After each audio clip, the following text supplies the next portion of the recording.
नमस्कार शेतकरी बंधू भगिनींनो, कृषीविषयक कार्यक्रमात आपल्या सर्वांचं मनपूर्वक स्वागत. मंडळी, मॉन्सून आणि शेती व्यवस्थापन यांचं एकमेकांशी असणारं नातं हे अनन्यसाधारण महत्त्वाचं आहे आणि हे सर्व आपण जाणतोच. आजच्या भागामध्ये आपण आजवरच्या मॉन्सूनची परिस्थिती आणि इथून पुढील 2 महिन्यातील याची वाटचाल या संदर्भात माहिती घेणार आहोत.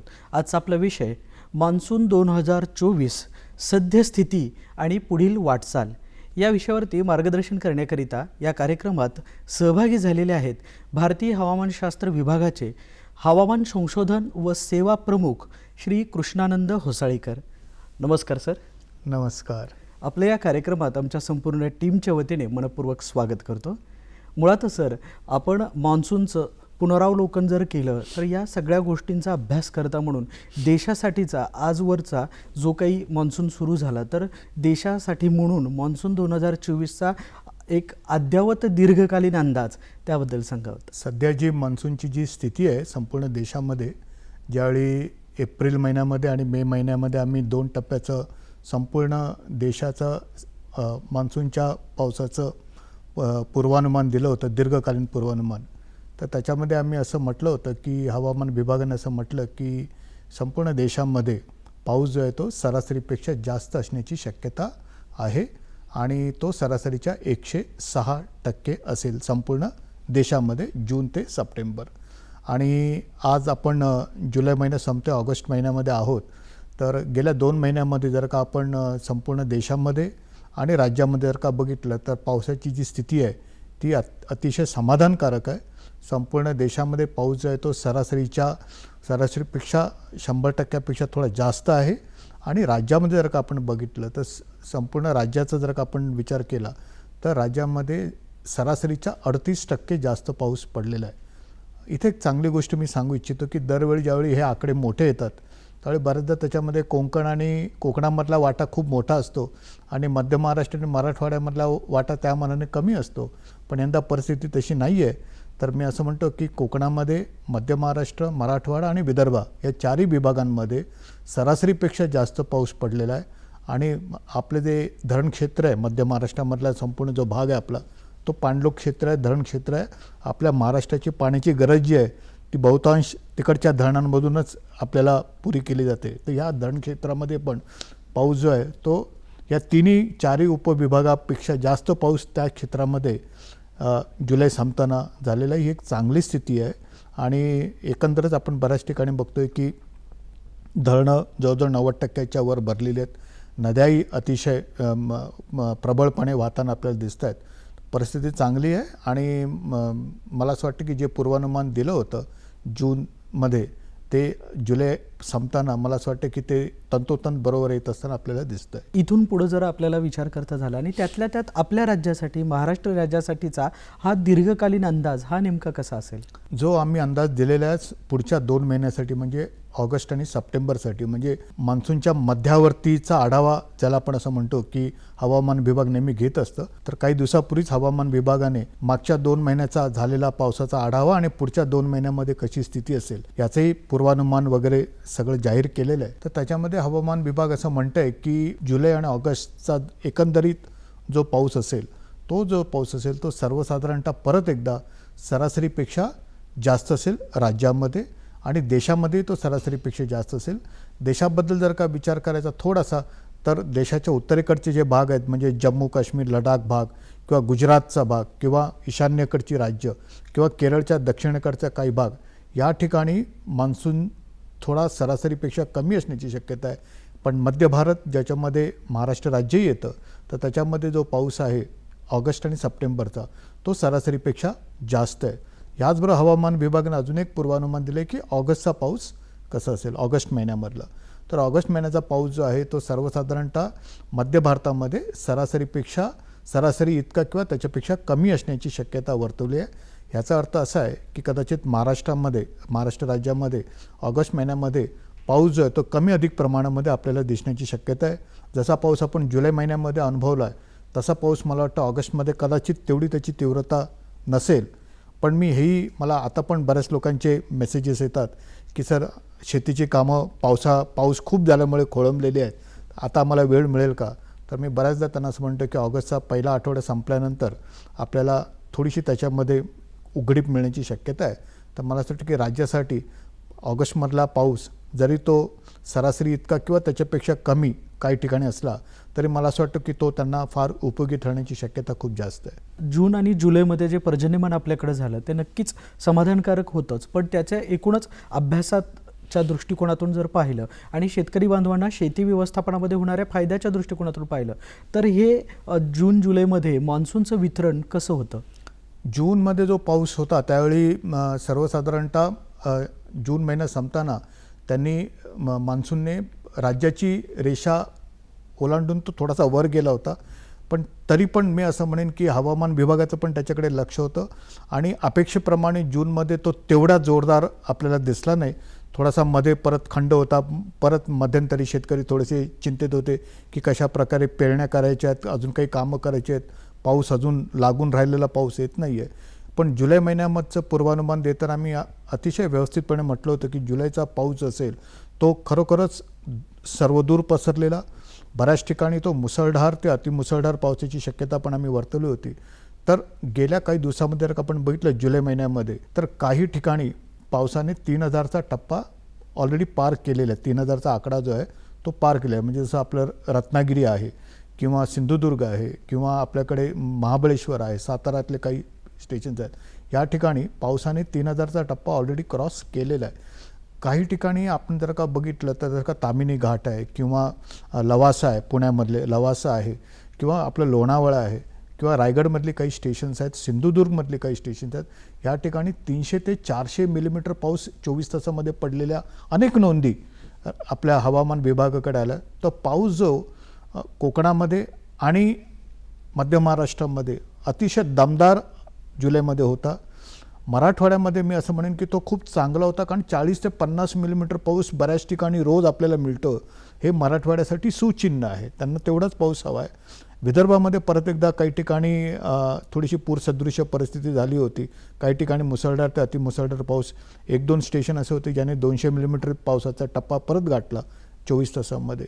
आपण जर का बघितलं पावसाचं वितरण तर मध्य महाराष्ट्र, मराठवाडा, मध्य महाराष्ट्र, कोकण आणि विदर्भामध्ये आपल्याला मुसळधार ते अतिमुसळधार पावसाच्या नोंदी बऱ्याच प्रमाणात आल्या. मराठवाड्यामध्ये काही ठिकाणी मुसळधार असला तरी सर्वदूर पसरलेला तो एक मध्यम स्वरूपाचा पाऊस आपल्याला दिसला. त्याचा फायदा जो आहे तो संपूर्ण राज्याला आपल्याला होताना आता दिसतोय. काही ठिकाणी परिस्थिती थोडीशी बिकटही झाली, काही ठिकाणी काही आव्हानात्मक परिस्थिती निर्माण झाली. पण मला असं वाटतं की जून महिन्यात पाऊस जो कमी होता त्याच्याने आपल्याला धरणक्षेत्र, पाण्याचे जे आपले मोठे तलाव आहेत यांना नक्कीच त्याचा फायदा झालेला असेल.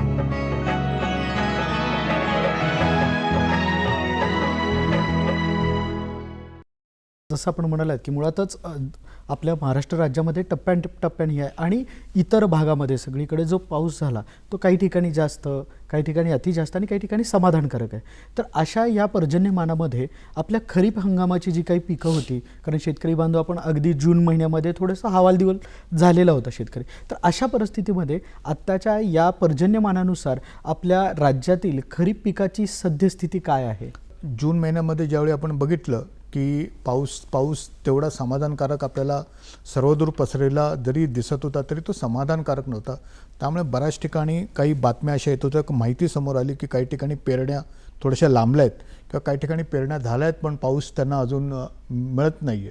तर सर्वसाधारणतः जुलै महिन्यात संपताना जी आकडेवारी आपल्याकडे आहे तर आपल्याकडे सर्वसाधारणतः सरासरी आकडेवारी गेल्या वर्षी 2023मध्ये जुलै संपताना 110 लाख हेक्टरवरती पेरण्या झालेल्या होत्या. आता जर का आपण यावर्षीचा जर का आकडा बघितला 2024च्या मान्सूनचा तर सर्वसाधारणतः 140 लाख हेक्टर जमिनीवरती पेरण्या झालेल्या, शेतामध्ये पेरण्या झालेल्या आहेत. कोकणामध्ये भात आहे, मध्य महाराष्ट्र मराठवाड्यामध्ये आपल्याकडे बाकीची जी पिकं आहेत जसं तूर आहे, उडीद आहे, डाळ आहे, अशा प्रकारची जी पिकं आहेत, मोहरी आहेत. आणि मग विदर्भामध्ये परत एकदा आपल्याला कापूस आहे, सोयाबीन आहे, हे सर्व पिकं जी आहेत त्यांच्या पेरण्या बहुतांश ठिकाणी जवळजवळ 90% पेरण्या किंवा त्याच्यापेक्षा थोड्याशा जास्तच पेरण्या संपूर्ण राज्यामध्ये व्यवस्थितपणे झालेल्या आहेत. काही ठिकाणी त्यांची लागवडीची पण रोपं वाढण्याची पण स्थिती आता निर्माण झाली आहे, त्याच्याकडे पण लोकांचं लक्ष आहे.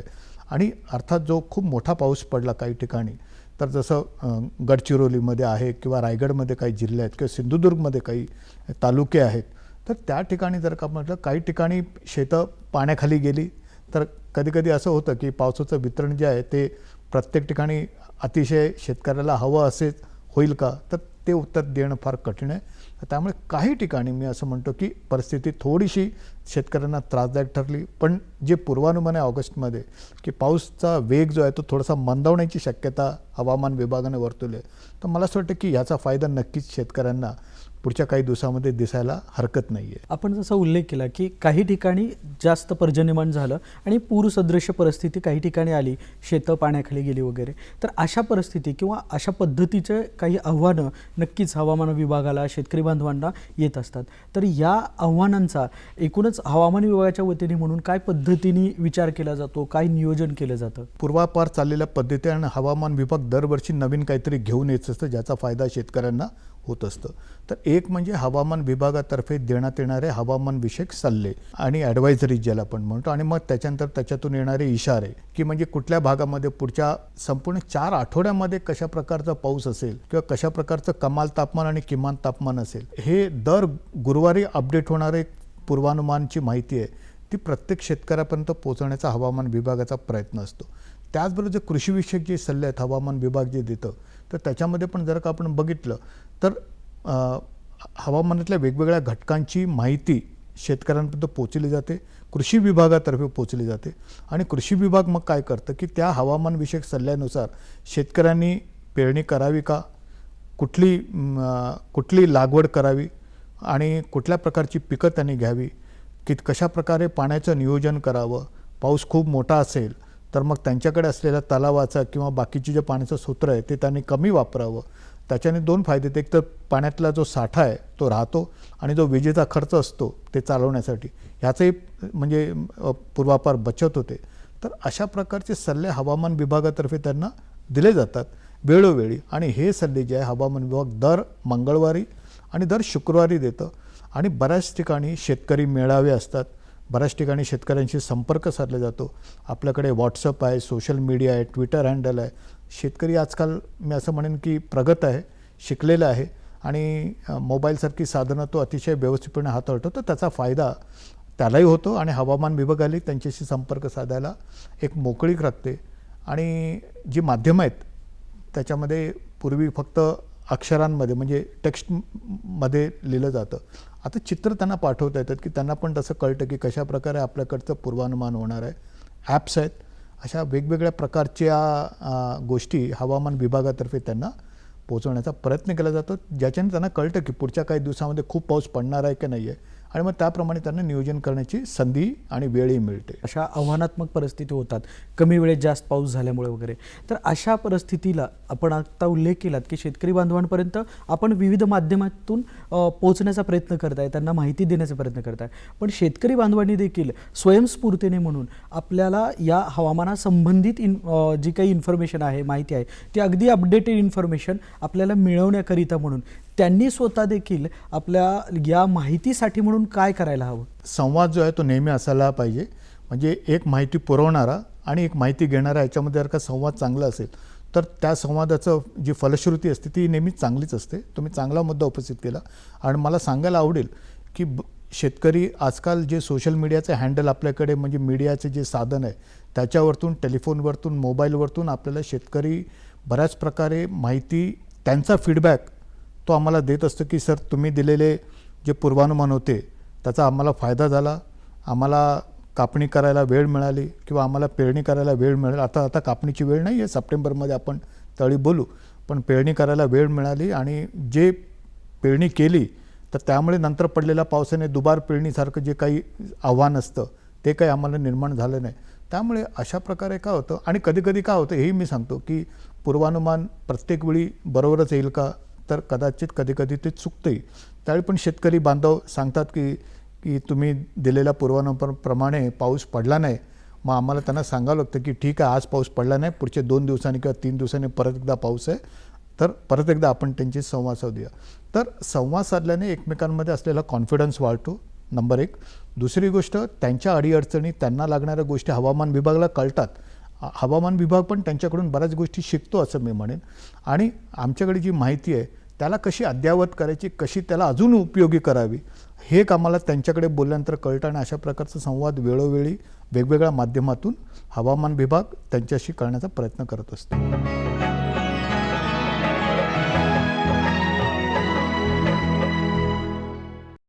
पुढील 2 महिन्यामध्ये जो काही पर्जन्यमान होणार आहे, जे मान्सून परिस्थिती असणार आहे, ती नेमकी कशी असेल आणि या मान्सूनवरती जसं वेगवेगळ्या पर्यावरणातील काही घटकांचा परिणाम देखील होत असतो, तर त्यामध्ये जे इन्सो जो काही परिणाम म्हणतो, तर त्याचा जो काही परिणाम आहे तो नेमका पुढील 2 महिन्यामध्ये कसा असणार आहे? हवामान विभागाने मान्सूनच्या सुरुवातीलाच म्हटलं होतं की यंदाचा पाऊस जो आहे तो सरासरीपेक्षा जास्त आहे.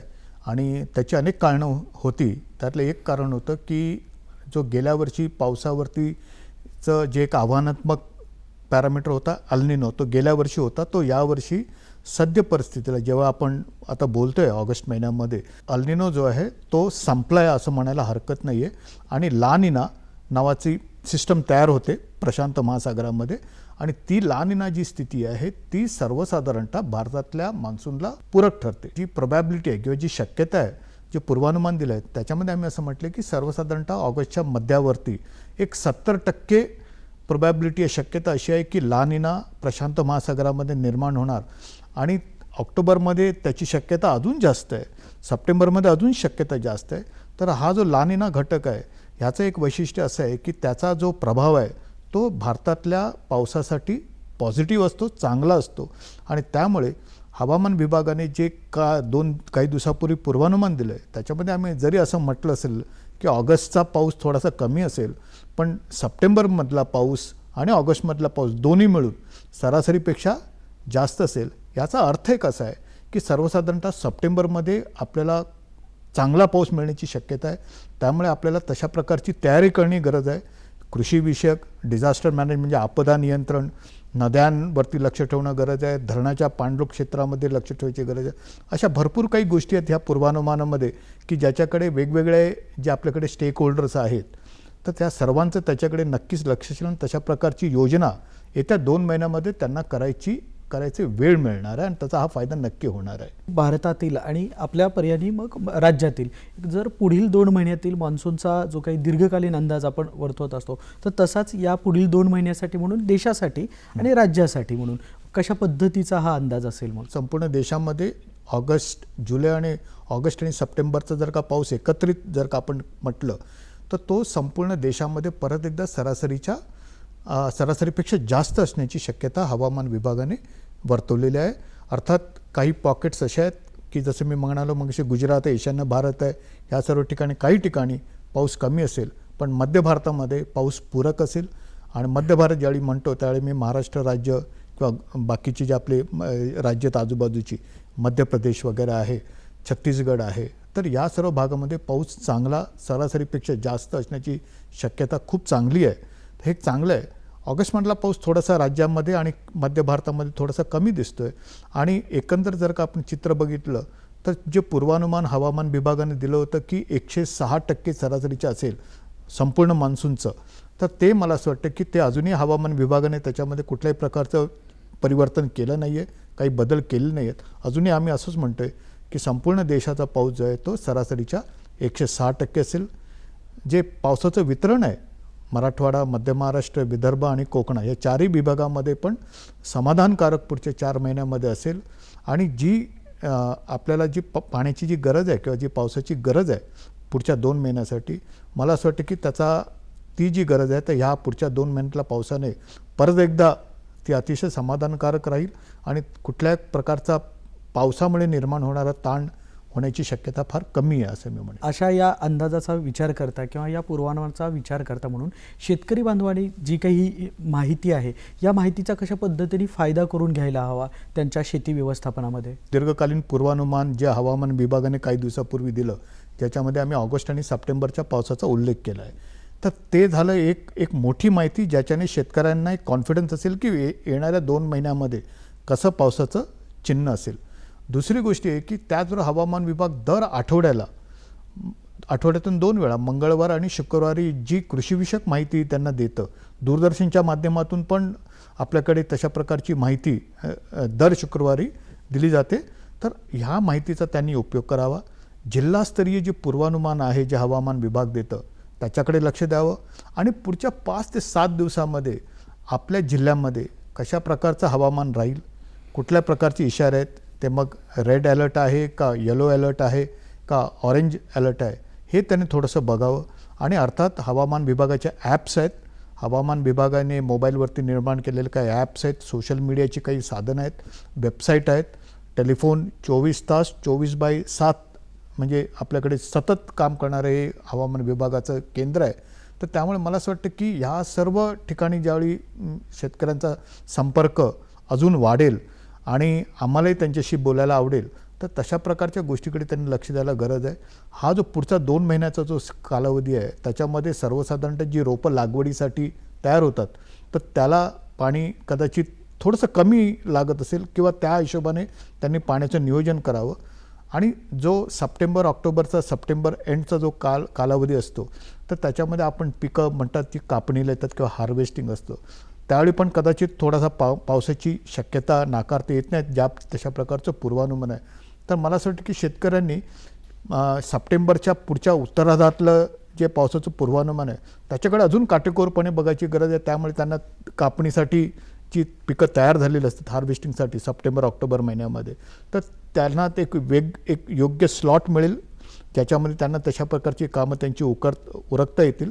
आणि एकंदरच हवामान विभागाशी असलेला संपर्क जेवढा जास्त होईल मला असं वाटतं की हवामान विभागालाही त्याचा फायदा आहे आणि शेतकऱ्यांनाही त्याचा चांगला फायदा होईल. नक्की सर, विषय खूप महत्त्वाचा आहेच आहे. आपण आपल्या या कार्यक्रमाच्या माध्यमातून आपल्या सह्याद्रीवाणीच्या प्रेक्षकांना, शेतकरी बांधवांना काय संदेश द्याल? जी माहिती हवामान विभाग देते आपल्याला, म्हणजे दूरदर्शनच्या माध्यमातून आणि आता वेगवेगळे माध्यमं आपल्याकडे निर्माण झालेले आहेत, त्या सर्व माध्यमातून जी माहिती आपल्याकडे स्थानिक भाषेमध्ये येते त्याचा त्यांनी सर्व इवन जनरल पब्लिक जे आहे आपली सर्वसामान्य लोक जे आहेत त्यांनी पण त्याचा उपयोग करून घ्यावा. कारण तशा प्रकारे जर का केलं तर त्यांच्या दिवसाचं आणि आठवड्याचं कामाचं नियोजनही त्यांना करता येईल. आजही आपण बघतो की राज्यामध्ये चांगला पाऊस आहे, काही ठिकाणी मुसळधार ते अतिमुसळधार पावसाच्या नोंदी आपल्याकडे येत आहेत, काही ठिकाणी धरणक्षेत्र 90% जास्त भरली आहेत, त्यामुळे काही ठिकाणी पाण्याचा विसर्ग ही होण्याची शक्यता काही दिवसांमध्ये निर्माण झालेली आहे. नद्या ज्या आहेत बऱ्याच ठिकाणी खास करून कोकणामध्ये आणि मध्य महाराष्ट्रामध्ये धोक्याच्या पातळी किंवा त्याच्या वर जाताना आपल्याला दिसतं आहे. त्यामुळे काही ठिकाणी लक्ष ठेवणं अत्यंत महत्त्वाचं आहे आणि त्यामुळे तशा प्रकारचं कामाचं नियोजन आणि एकंदरच व्यवस्थापन करायची गरज आहे.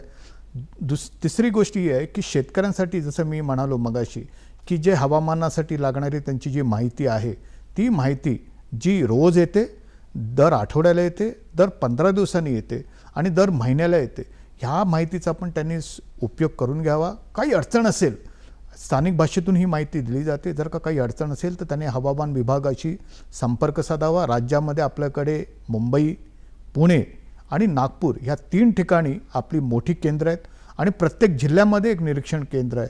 त्यामुळे आपल्याला कुठल्याही या ठिकाणी जर का आपण गेला तर आपल्या बऱ्याचशा गोष्टींच्या शंकेचं निरसन होईल.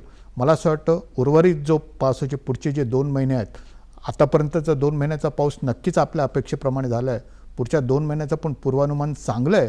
तर मला असं वाटतं की हा जो पावसाचे पुढचे 2 महिने आहेत हा आपल्याला चांगला जाईल आणि तशाच प्रकारे आपल्या कामाचे नियोजन व्यवस्थित होईल, हीच माझ्या तुम्हाला सर्वांना सदिच्छा. नक्की सर, आपण केलेल्या या आव्हानाचा शेतकरी बांधव सकारात्मकतेने प्रतिसाद देतील अशी आपण अपेक्षा व्यक्त करूयात.